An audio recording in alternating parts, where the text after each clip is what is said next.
저희들이 영파를 선물처럼 아름답게 사용하다가 하나님의 또 이끄심에 따라서 새로운 예배 초소를 마련하고 있습니다.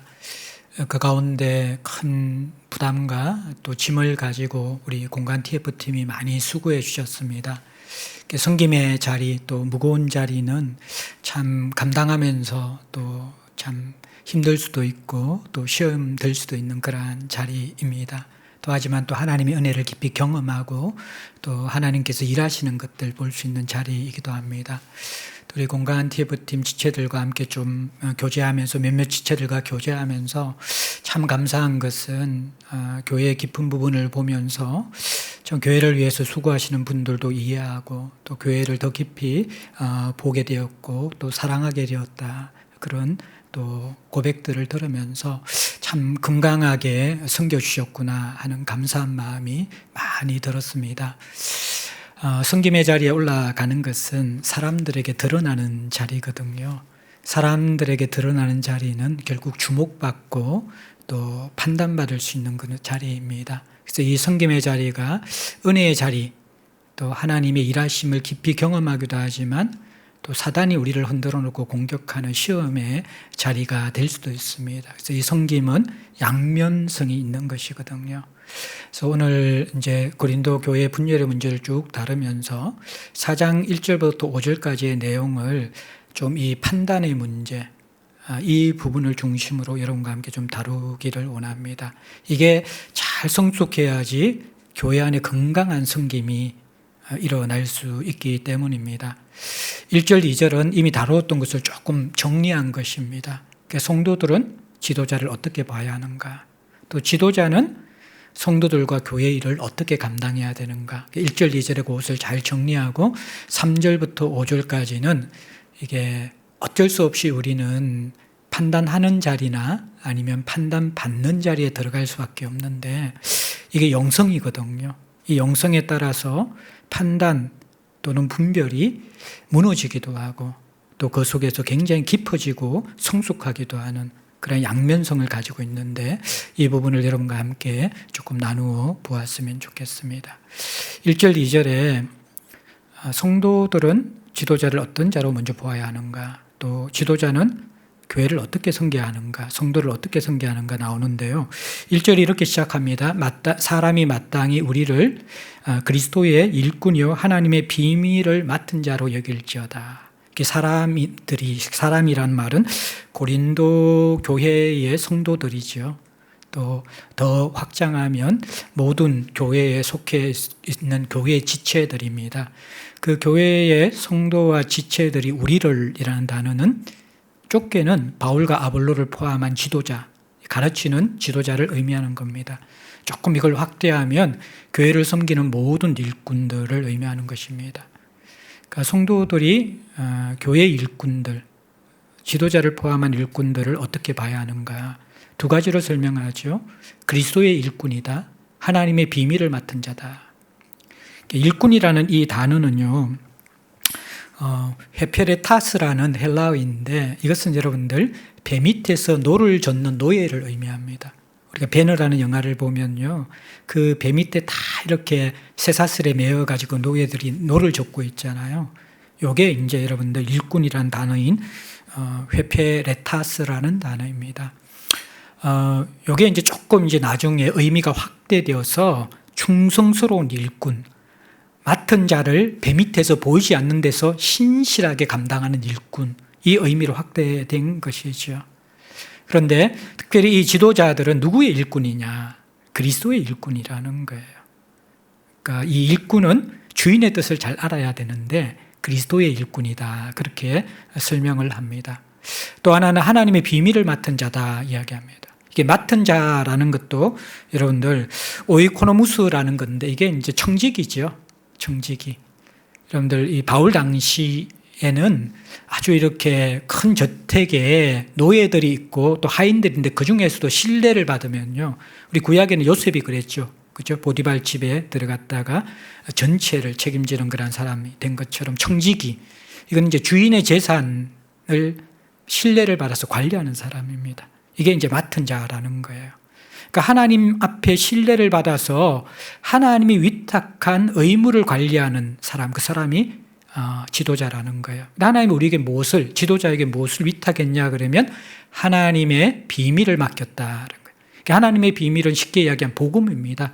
복음인데 예수 그리스도의 십자가로 선명하게 나기 전까지는 가리워진 것처럼 상징으로만 구약시대에 보였다라는 거예요. 우리가 출애굽기 큐티를 하면서 지금 동물을 잡는 제사제도나 또 하나님께서 만들라는 그 성막의 모습들, 이 모든 것들이 그리스도의 십자가 사건을 드러내는 하나님의 구원 계획을 이렇게 설명하는 것이거든요. 근데 이게 지금 구약에는 비밀처럼 약간 가려져 있다, 상징처럼. 근데 신약이 딱 되어지면 이게 이제 드러나서 이것이 그리스도의 십자가다. 이것을 통해서 우리를 구원한다. 그래서 하나님의 비밀을 맡은 자는요, 복음을 훼손시키지 않고, 십자가 복음을 세상 지혜로 훼손시키지 않고, 세상 사람들은 미련하다고 생각하고 능력이 없다고 생각하는 그 십자가 복음 그대로 하나님의 비밀인 구원의 복음을 설명하고 가르치고 또 전수하는 것, 이게 이제 하나님의 비밀을 맡은 자의 책임이라는 것입니다. 사람들이 이제 왜 이렇게 일꾼, 지도자를 봐야 하냐 그러면요, 지금까지 이야기한 것처럼 요 정확한 정체성이 있어야지 과대평가나 가소평가를 하지 않는다라는 거예요. 그 지도자를 지나치게 추앙하고 높이는 사람들은요, 이 사람들이 일꾼이고 맡은 자라는 것을 모르는 사람들이에요. 배 밑에서 자기가 드러나면 안 돼요. 그게 일꾼이잖아요. 맡은 자 청지기는 오늘날 같으면요, 국회나 아니면 군대의 보좌관이에요.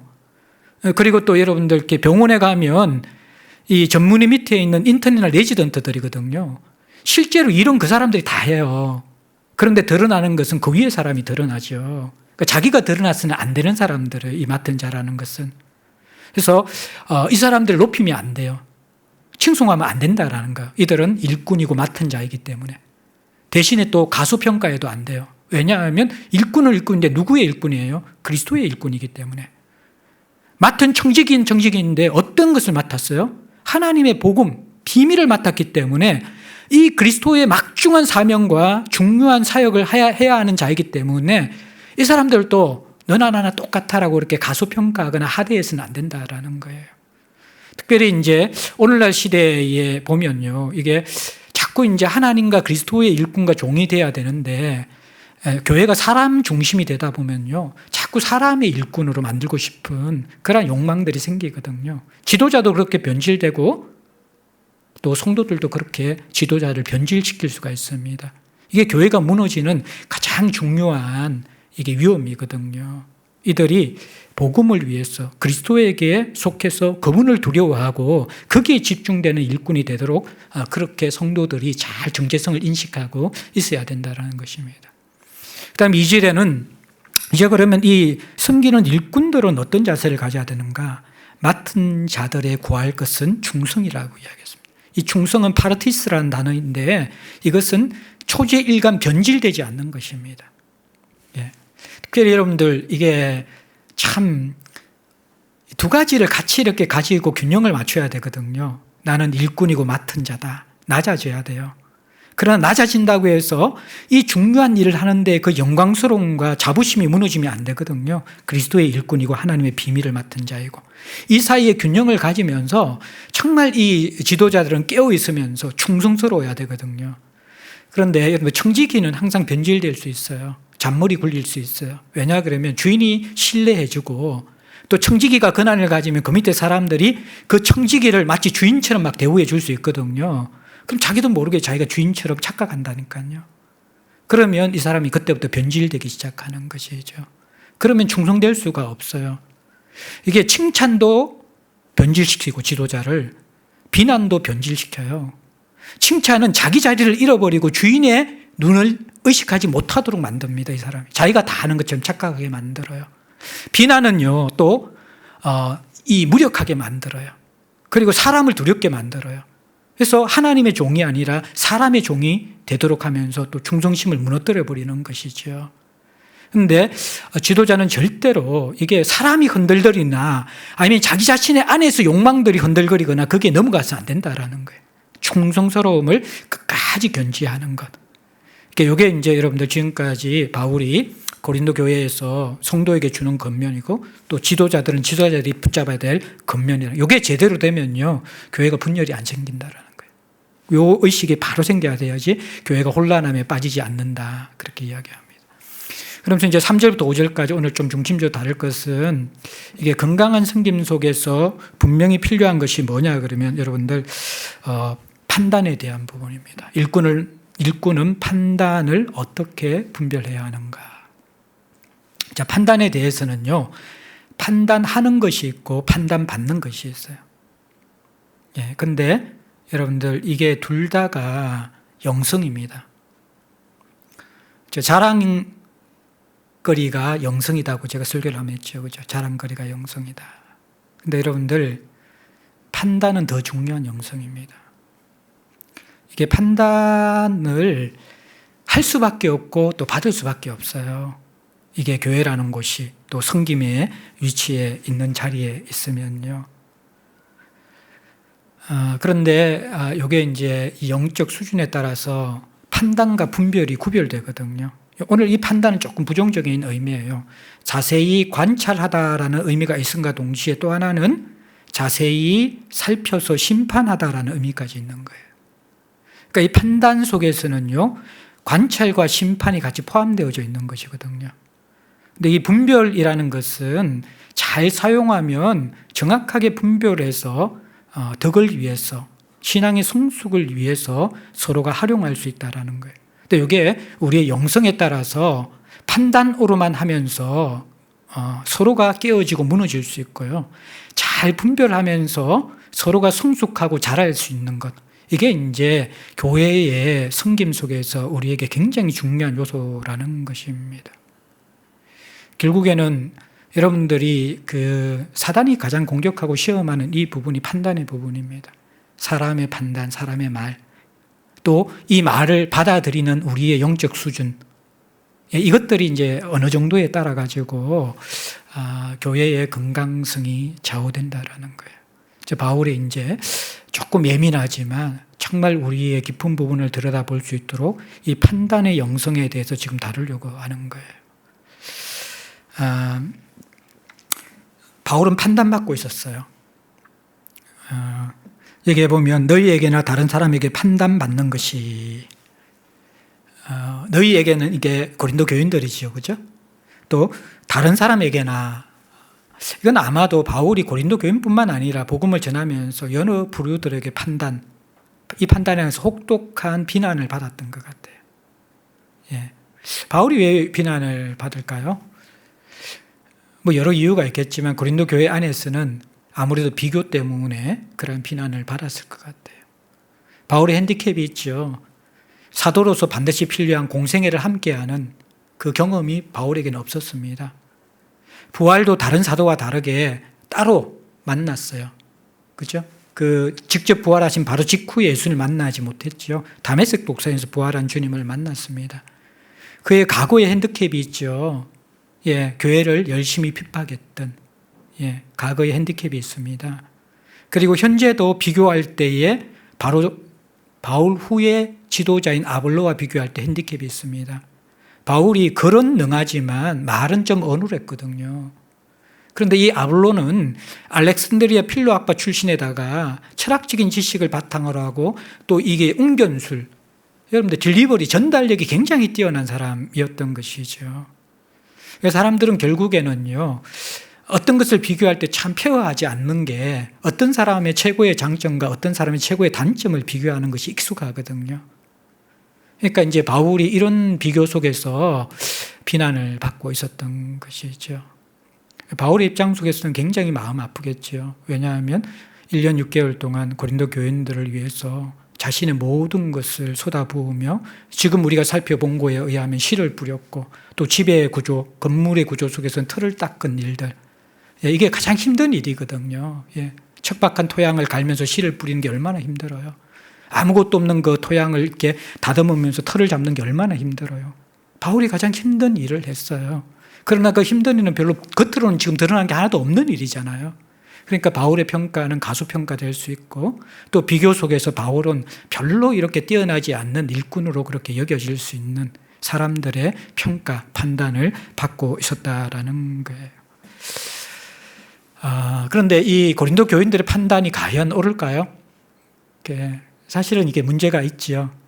그런데 이렇게 판단의 영성 속에서 판단할 때 항상 조심해야 될 것들은 이 판단 속에 우리의 죄성이 많이 들어가거든요. 그러니까 우리가 사람을 판단할 때 야고보서 3장에서 이야기했지만 대부분은 선입견이 앞섭니다. 경험하지도 않고 판단하는 데 익숙합니다. 두 번째는요, 대부분 우리는 부분적인 정보로 판단합니다. 통합적인 정보가 아니라 부분적인 정보로 판단하는데 그것보다 더 위험한 것은 내가 직접 만나서 경험한 정보가 아니라 다른 사람을 통해 전해받은 정보로 판단합니다. 이게 얼마나 왜곡되는지 아시죠? 사람은 전할 때 분명히 해석이 따라갑니다. 그리고 그것이 쫙 번지기 시작하면요, 그것이 때로는 옳을 수도 있지만 많은 경우에 이 판단이라는 것은 사실과 전혀 다른 것으로 다가올 수 있다는 거예요. 바울은 이러한 혹독한 판단 속에서 이 고린도 교인들을 향해서 목회를 하고 있는 거예요. 서신을 쓰고 있고 복음을 계속 전하려고 하고 있는 것이죠. 그러면서 이 다른 사람의 판단에 대해서 어떻게 하는가? 자, 이 판단하는 것의 위험성은 있지만요, 조금 이게 판단받는 것 또는 분별하는 것의 유익함도 있습니다. 목양에는 분별이 필요하거든요. 지금 바울도 고린도 교인들의 상황들을 분별하고 있는 거예요. 그래서 이 교훈들을 줄 수 있는 것이죠. 그러면 지도자만 성도들을 분별하는가? 아니에요. 성도들도 지도자를 분별을 해야 돼요. 지도자가 바른 말씀을 전하는가? 데살로니가 교인들처럼 과연 성경이 말하는 것을 제대로 전하는가? 그러한가 분별해야 된다라는 거예요. 지도자가 사꾼 목자인지 아닌지 분별해야 되는 거예요. 저 사람이 정말 가르침과 삶이 100% 일치할 수는 없지만 그래도 진실하려고 노력하는 자인가, 사꾼이 아닌가, 그런 걸 잘 분별해야 되는 것이죠. 그래야지 이단에 안 넘어가죠. 예. 분별은 굉장히 필요하고 유익한 것입니다. 그리고 또 여러분들, 이게 그래서 이제 이 분별 당할 때에 그 분별을 받아들이는 사람들, 판단을 받아들이는 사람들은 첫 번째로는요, 이 분별 속에, 판단 속에 유익한 것이 있다고 생각하며 받아들여야 돼요. 특별히 지도자들이. 한국은 유교 문화가 있잖아요. 아래 사람이 뭔가 충고하는 것에 대해서는 굉장히 예의에 어긋나고 잘못된 것이라고 생각해요.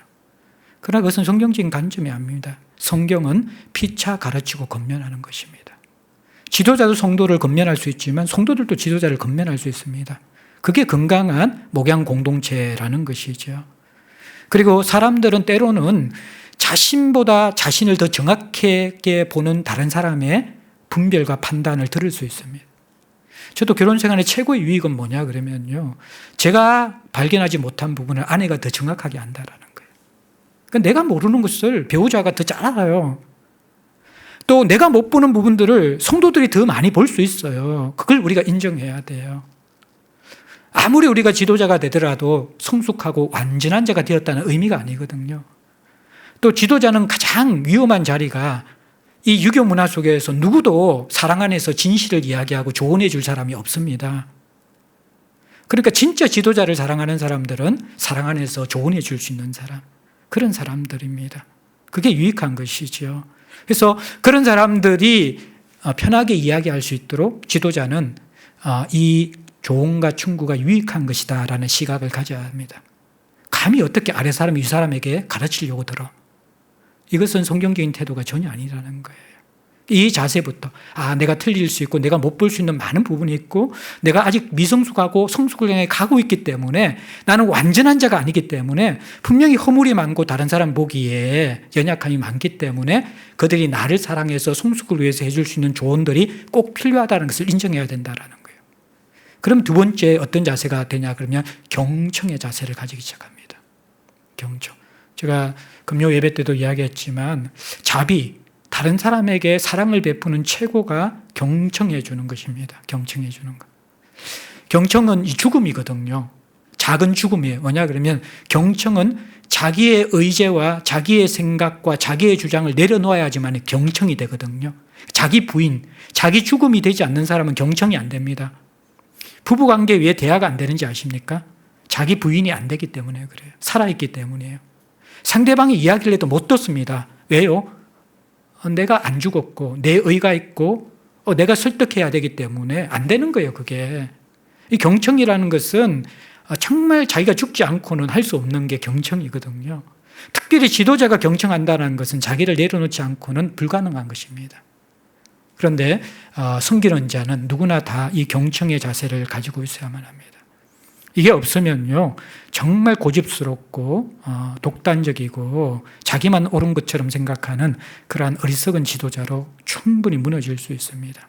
그래서 경청에 이게 조언에는 굉장히 유익함이 있고 또 나는 반드시 사랑 안에서 조언하는 충고를 들어야 될 사람이고 또 나는 그때 분명히 여러분들 지도자는 많은 것을 넓게 보고 전체를 봅니다.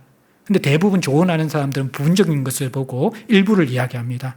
전체를 볼 때 그것을 볼 때는 때로는 맞지 않고 때로는 이게 아닌데 라는 생각이 들 때가 있어요. 그러나 우리가 경청할 때는 모든 것을 내려놓아야 합니다. 그러면서 그 이야기를 충분히 듣고 그 다음에 나에 대한 이야기들은 충분히 시간이 지나고 나서 하는 게 좋습니다.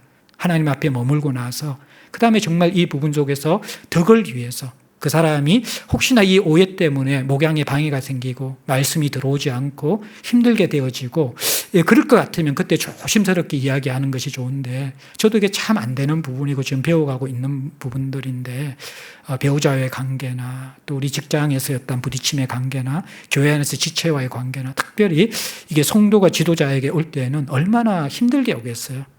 그렇겠죠. 그죠? 그 한마디 하기 위해서 사랑이 없으면 말을 안 하거든요. 사랑이 없는 사람은 항상 뒤에서 그냥 뒷담화를 합니다. 정말 사랑하는 사람들은 와서 이야기하는 것은 관계를 맺고 싶다는 것이고 정말 거기에 대해서 돕고 싶다는 그런 마음이 있는 것이거든요. 그게 쓴 그런 아픈 말이라고 할지라도 그것을 잘 듣고 경청해야만 합니다.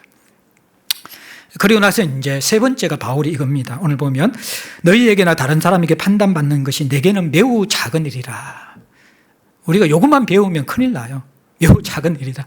이 말이 잘못하면 교만한 모습이잖아요. 나는 너희들 충고 필요 없어. 판단 필요 없어. 그 수준이 아니야 나는. 바울이 이렇게 교만하게 이야기한 건 절대로 아닙니다. 예. 바울은 언제든지 동력자의 어떤 동력 속에서 귀담아 들을 수 있는 열린 길을 가지고 있는 사람입니다. 근데 이게 이제 문맥 속에서는 지금 바울을 향한 고린도 교인들의 어떤 판단은 사랑 안에서의 성숙한 분별이 아니라 미성숙한 어떻게 보면 자기의 욕구와 어그러진 본성 속에서 일어나는 그러한 판단이었다라고 이제 느끼게 된 거죠. 그래서 그 부분에 대해서는 매우 작은 일이다라고 이야기하는데 우리가 전체 맥락에서 우리가 이 분별을 볼 때는 여러분들 아까 얘기한 반드시 그 단계 나를 향한 사랑의 조언이나 이게 분별이나 충고는 유익한 것이다. 나는 경청해야 된다. 그러나 내게는 작은 것이다. 여기에서 바울의 핵심은 뭐냐 그러면요. 그것을 절대시해서는 안 된다라는 거예요. 잘 듣고 또 하나님 앞에 돌이켜 봐야 되지만 사람의 판단에 매이는 순간에 사람의 종이 되어져 버립니다. 칭찬이든 비난이든. 그것이 너무 나를 붙잡고 있을 때에는요. 그게 이제는 사람들을 기쁘게 하고 사람들의 눈치를 보고 사람에 이끌려가는 그런 지도자가 될 가능성이 많이 있다라는 거예요. 그래서 판단은 겸손하게 받되 최종 판단으로 절대시하지 말라라는 것이에요. 두 번째 판단이 뭐냐 그러면요. 여러분들 3절 후반절에 나를 판단하지 아니하노니 자, 다른 사람의 판단은 2차 단계로 반드시 내 속에서 또다시 내 양심 속의 판단의 단계를 거치죠, 대부분이. 근데 이제 이것이 조금 더 어떤 면에서 객관적이고 정확할 수도 있어요. 당시 바울 시대에 세네카라는 철학자는요, 양심을 통한 자신을 판단하고 분별하는 것을 굉장히 고상하고 가치 있고 소중한 일로 그렇게 취급했습니다. 그래서 다른 사람의 이제 지성인이나 수준이 있는 사람은 다른 사람의 판단에 휘둘리는 것이 아니라 자기의 양심을 깊이 들여다보면서 자기의 양심 속에서 판단하는 것이 더 성숙한 사람이다. 그런 인식이 있었다라는 거예요. 근데 바울이 여기에 대해서도 나도 나 자신 판단하지 않는다라는 거예요. 이것도 이제 우리가 오해할 수 있는 것인데 그건 뭐냐 그러면 만약에 다른 사람의 비난을 받고 나서 내가 그것을 내 안에서 나를 판단할 때는 되게 그것이 제대로 다뤄지지 않으면 분노가 일어나고 짜증이 나오고 공격적인 그런 성향들이 드러나거든요. 또 때로는 그것이 맞을 때는요, 내가 그것을 받아들이는데 너무 힘들고 마음이 무너지고 정말 그것이 나를 누르는 것이 될 수 있거든요. 그래서 어떻게 보면 용기 없는 사람, 비겁한 사람들은 그 판단을 자기 안에서 다루지 않습니다. 회피해버립니다. 그러니까 스트레스 받으면 그냥 뭐 영화를 보든지 그냥 자기의 어떤 이게 분노들을 사람과 풀어내든지 그렇게 다루지, 자기를 깊이 다루지 않는, 그러니까 이게 깊어지지 않고 성숙이 안 되는 거거든요. 근데 바울이 지금 이 의미에서 나는 나를 판단하지 않는다, 그 말을 하는 것이 아닙니다. 이건 역시 나의 판단을 절대시하지 않겠다라는 거예요.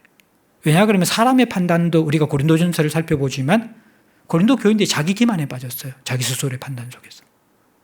자기 스스로 성숙한 자라고 생각하는데 어린아이야. 젖을 먹고 있어. 자기가 자기를 몰라요. 사람들은 다 자기 중심적이고 자아 도취에 빠져 있기 때문에요. 이게 건강하지 않으면 자기 판단은 항상 자기 합리화로 빠집니다. 자기 합리화로 빠져요. 또 이게 병들면요, 모든 것이 자기 연민과 자기 비하로 빠집니다. 이 자기 판단이 그렇게 위험한 거예요. 실제로 그리스도 안에서 성숙하지 못한, 너무 자기를 깊이 들여다보잖아요. 예, 그러면 마음의 병에 심각하게 걸릴 가능성이 많습니다. 우리 안에 별로 선한 게 없거든요. 예. 또 아니면 또 역으로 들여본다고 너무 피상적으로 들여다보면요, 교만해질 수밖에 없어요. 다 자기 기만하고 합리화시켜버리거든요. 그러니까 이거 절대시하면 안 된다는 거예요. 다른 사람 판단보다는 양심이 깨어있을 때는 더 정확할 수 있지만요, 이것도 절대시하면요 굉장히 위험해지는 거예요. 그게 최종 판단이 되어서는 안 된다. 그게 이제 바울이 나도 나를 판단하지 않는다라는 의미라는 거예요. 그 다음에 그러면서 바울이 뭐냐 그러면, 그런데 내가 나를 판단해 봐도 4절에 보면 내가 자책할 아무것도 깨닫지 못한다. 이게 또 이렇게 어려운 말이죠. 바울이 되게 교만한 것 같죠. 자기도 판단하지 않으면서 또 판단해봐야 뭐 나는 자책할 게 없다, 흠이 없다. 근데 이것도 이제 잘 우리가 해석해야 되는 것이, 바울이 자신의 생애 전체를 돌아보면서 흠이 없는 사람이라고 이야기하는 게 아닙니다. 바울은 교회를 박해게 했잖아요. 이 바울이 그리고 또 사도가 된 다음에 자기를 어떻게 고백합니까? 사도 중에 지극히 작은 자이고 죄인 중에 괴수라고 고백하잖아요. 예. 본인이 완벽하다고 이야기하지 않잖아요. 근데 내가 자책할 것이 없다라는 것은, 이것은 이제 지금 고린도 교인들이 비방하고 바울을 판단하는 그 부분에 대해서는 그들의 판단이 잘못되었다라는 것입니다. 그것은 공평한 판단이 아니라고 객관적으로 자기는 그렇게 본다라는 거예요. 자기의 양심을 깊이 비추어 봤을 때. 자기 양심 속에서는 고린도 교인들이 비난하거나 오해하는 그러한 부분을 아무리 찾아내어도 그 부분들은 없다라는 거예요. 그게 내가 자책할 부분이 없다라는. 근데 그 다음이 더 중요하죠. 뭡니까? 이로 말미암아 의롭다함을 얻지 못하노라. 예. 좀 이상하죠. 이 정도면 의로운 것이고 잘못도 없는데 왜 의롭다함을 얻지 못한다 그러는가? 예. 의롭다함을 얻지 못한다가 여러분들, 이건 구원받지 못했다 그 말은 아니에요. 예. 하나님 앞에나 이렇게 의롭다함을 구원받지 그 말이 아니라, 아무리 사람들의 판단을 잘 들었고 살펴보아도, 또 그리고 내가 내 양심을 밝게 해서 비추어 보아서 흠이 찾아지지 않는다고 해서 내가 온전한 사람이 아니라는 거예요. 내가 흠이 없는 사람이 아니라는 거예요. 왜 그렇습니까? 마지막 판단을 받기 전이거든요. 4절에 보면 다만 나를 심판하실 이는 주시니라. 요 안으로 들어가지 않으면요, 우리는 절대로 진짜 보아야 될 것들을 보지 못한다는 거예요.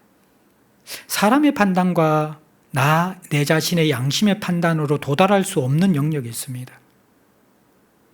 그 영역을 하나님 안에 들어갈 때만 우리가 발견할 수 있는 거거든요. 이게 성도가 자신을 주님 앞에서 봐야 될 시각인데 이게 안 된다라는 거예요. 그러니까 판단이 영성이라 그랬잖아요. 이 판단이 내가 주님 안으로 들어가서 주님 앞에서 하는가, 아니면 내가 사람 앞에서 내 양심 속에서 하는가에 따라 가지고 완전히 다른 결과가 나타난다라는 거예요. 고린도 교회의 이 분열과 판단의 문제는요, 주님 앞에 제대로 들어간 사람이 아무도 없다라는 거예요.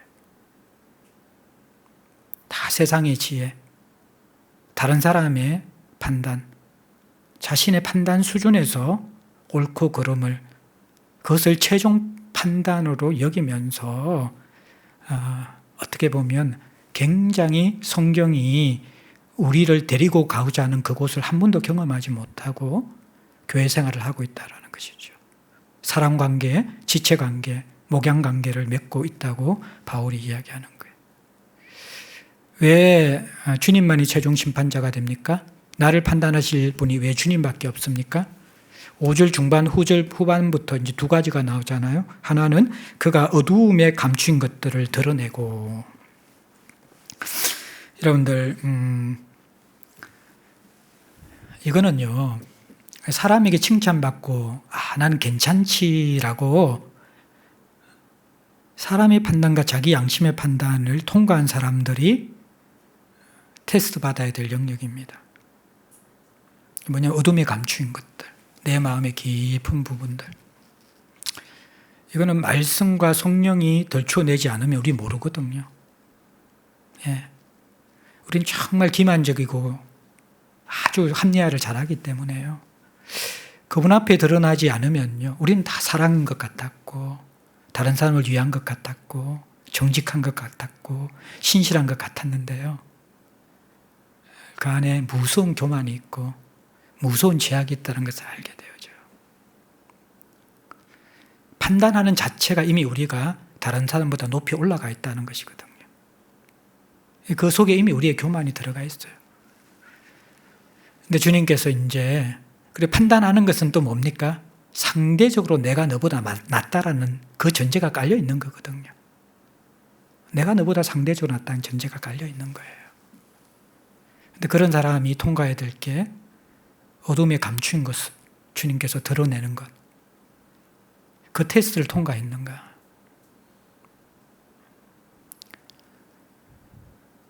우리는 아무도 자신할 수 없지요.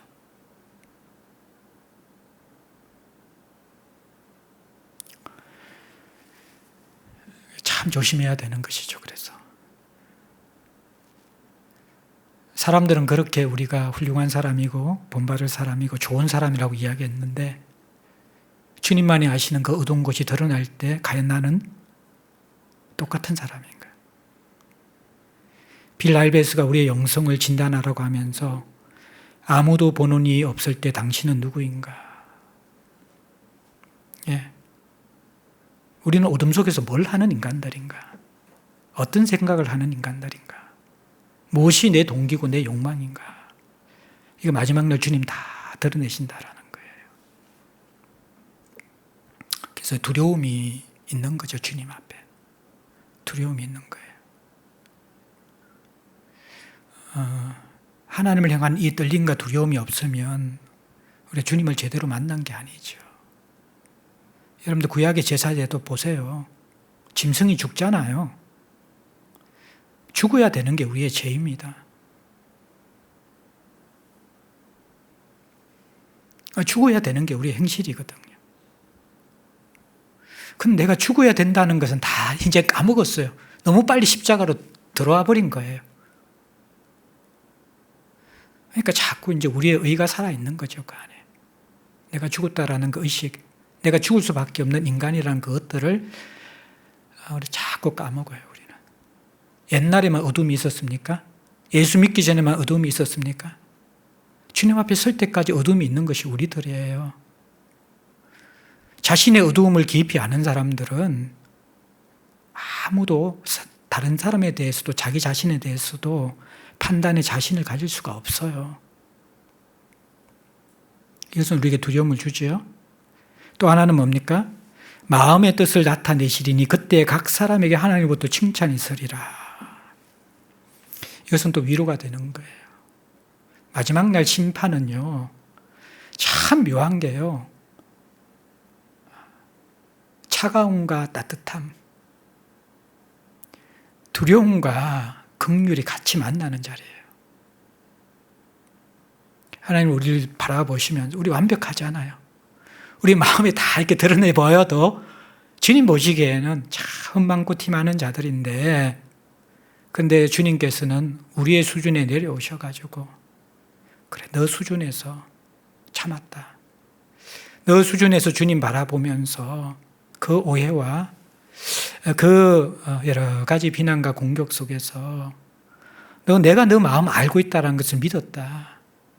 그래서 그것 가지고 미워하지 않고, 그것 가지고 합리화하지 않고, 그것 가지고 드러내려고 하지 않고 내 얼굴을 구하면서 너가 내 앞에 머물러 있었다. 그건 내 다 안다고 마음에 숨은 뜻을 주님께서 드러내 주시겠다라는 거예요. 그리고 마지막 날에 칭찬해 주시겠다라는 거예요. 위로지요.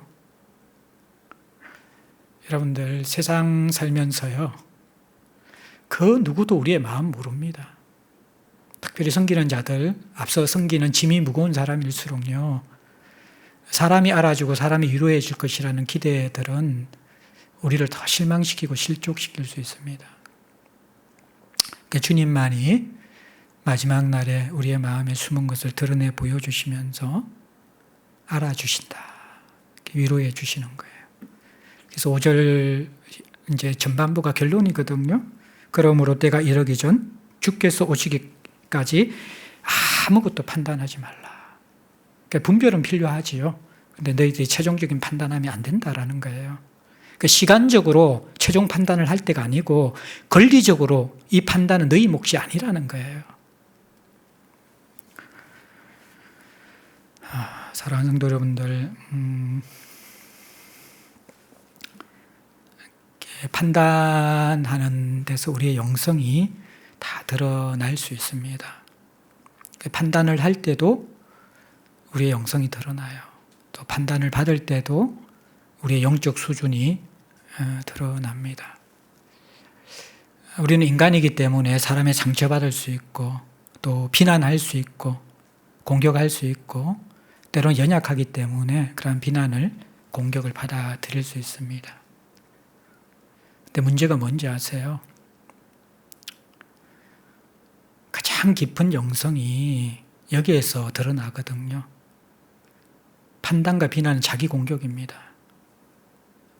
거기에서 내가 주님을 인정하고 주되심을 인정하고 주님의 종인가 아닌가, 하나님의 십자가와 그 은혜를 아는가 아닌가, 그분의 심판대를 통과했는가 아닌가, 그 영적 수준이 다 드러나는 것이죠. 하나님이 나를 판단하시고 다루신 것을 경험한 사람들은요, 이 판단받을 때에 은혜 속으로 들어가면서 깊어질 수 있습니다. 그런데 아직까지 그 경험이 없는 사람들은요, 판단을 할 때나 받을 때나 다 실족하고 무너집니다. 여러분 십자가 속에 들어가 보셨습니까? 하나님의 심판대 앞에 서 보셨습니까? 거기에는 잔인함과 긍휼함이 함께 있잖아요. 죄가 얼마나 무서운지를 깨닫게 되어지고, 또 그 속에 나를 다루어내시는 하나님의 긍휼을 경험하게 되거든요. 판단의 영성이라고 했죠. 우리도 사람의 약점을 더 잘 보는 사람이기 때문에 일시적으로 판단하고 비난하고 짜증, 불평을 할 수 있습니다. 그런데 그것이 지속적이면 그것은 영성의 문제입니다. 우리가 아프고 병든 문제인 것이죠. 판단을 할 때 하나님께서 우리를 십자가로 던져 넣으시고 그분의 심판대 앞에 세우시면요, 이해가 됩니다. 저 사람의 짐이 얼마나 무거울까. 내가 보지 못하는 부분이 분명히 있을 거야. 참 얼마나 외롭고 힘들까. 긍휼의 마음이 생기는 것이죠. 또 그러면서 우리가 판단을 할 때 그것이 공격이 아니라 사랑 안에서 분별하면서 정말 그 사람을 위한 충고를 해주는 것이겠죠. 그게 우리가 이제 영적 수준이 드러나는 거예요. 판단을 받을 때 똑같습니다. 그게 영적 수준이 드러납니다. 감히 나를 비난해? 자기는 대단한가?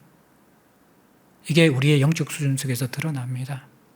근데 십자가 안에 들어가 보고 우리가 심판대 앞에 서보고 나면요, 특별히 지도자는 이것을 느껴야만 합니다. 참 아프구나. 내가 사랑이 부족해서 제대로 만져주지 못했구나. 삶이 힘들구나. 그 사람의 입장 속에서 그 숨어 있는 것을 보게 되죠. 이게 여러분들 배우자의 관계에서, 자녀와 부모와의 관계에서, 직장의 동료들과의 관계에서, 지체와 지체와의 관계 속에서 일어나는 우리의 영적 수준 아닙니까?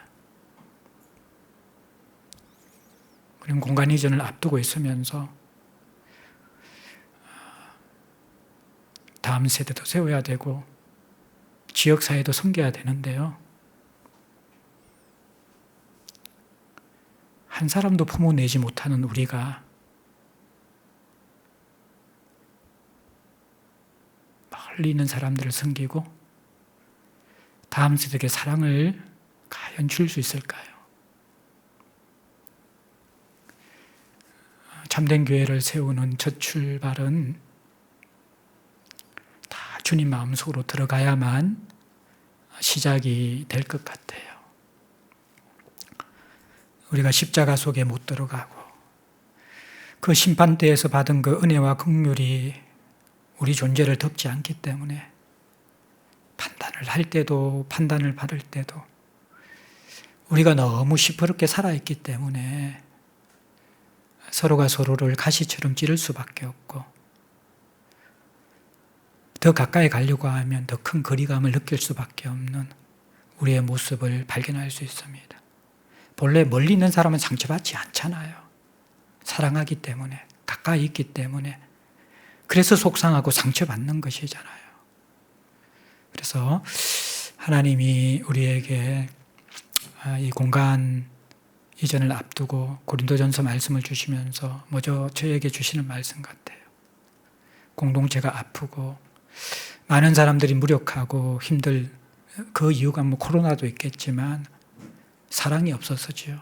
십자가의 은혜와 사랑이 흐르지 않았고 그 가장 중요한 책임은 지도자에게 있는 것이죠. 말씀으로 목양으로 사랑을 좀 흘려보내야 되는데 부족한 그러한 저를 비롯한 우리 지도자들에게 가장 연약함들이 있습니다.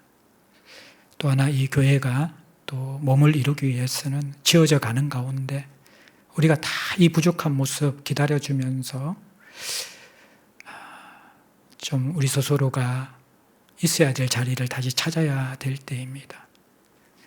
영적 방황을 끝내고 이제는 십자가 안으로 돌아와야 될 때이고 그분의 주대심 앞에 엎드려야 될 때이고 내가 어떤 구원을 받았고 내가 어떤 사랑을 받았고 내가 어떻게 살아야 되는가를 가장 기본이지만 가장 많이 변질되는 우리의 본질 속에서 새롭게 출발하게 되어질 때에 내가 세워지고 가정이 세워지고 교회가 세워지고 그 열매로 세상이 세워지게 될 것입니다. 난 무엇과도 주님을 바꾸지 않으리. 다른 어떤 은혜 구하지 않으리.